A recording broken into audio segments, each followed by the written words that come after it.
Am I really looking for my kid? Like, is this real? This can't be real. Like, this is me. Like, I see it on the news. Like, I'm reading about it in stories, but not me. 18-year-old Audreona Barnes lives in Warrensville Heights, and she was last seen on July 30th, 2021 in Cleveland on Warner Road. As you just see her whole face. Akua Avignon says her daughter Audreona has dreams of serving the country. That day, she went to an Army recruiter office, was dropped off at her boyfriend's house, and hasn't been seen since. The next day, that's when I went to look for her. I went to her boyfriend's house like, hey, where Audrey? He's like, oh, she gone. She left last night. She said she was coming to you. Y'all had plans. I'm like, yeah, we did, but she never showed up. You know, calling and no response. So at 9 o'clock, when 9 o'clock came and I hadn't talked to her, I went and filed a missing persons report. Months have gone by since her daughter's disappearance, and Avignon says she has gotten little to no answers from Warrensville Heights Police Department Detective Gregory Curry. I've checked every lead. I've checked every area that I could. I have nothing. It's just a weird thing. I don't know if this young lady just walked away, because the reason why she was looking at the military is she wanted to get away. She wanted to be her own person.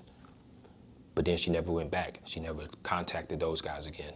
Curry says there has been no signs of foul play, and Avignon says she's positive her daughter didn't walk away, and each week that passes gets harder. It's hard. It's hard when the little kids go, Ma, we miss Audrey.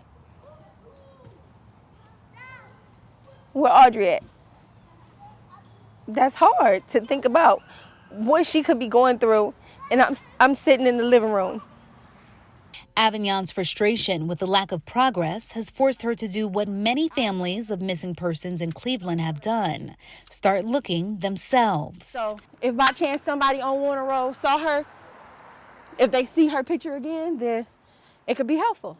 And turn to missing persons advocate Judy Martin for help, with flyers made by Martin in hand, and Martin riding right beside her. Avignon takes to the streets. Miss Judy has been a great help. She's done more than just call and just go, oh, I'm so sorry to hear that. She's actually put her words to action. As of last month, Audreona Barnes was just one of the 124 Black women reported missing in Cuyahoga County. The police and family members have more questions than answers when it comes to where they are. But Avignon says what she does know is that missing Black women in Cleveland and around the country, especially her daughter, are loved, and they are being looked for. And my daughter knows that I'm not going to stop until I find her. And I'm not going to quit, because if I quit, then who finds her? She matters to me. Carlin Wells, Spectrum News.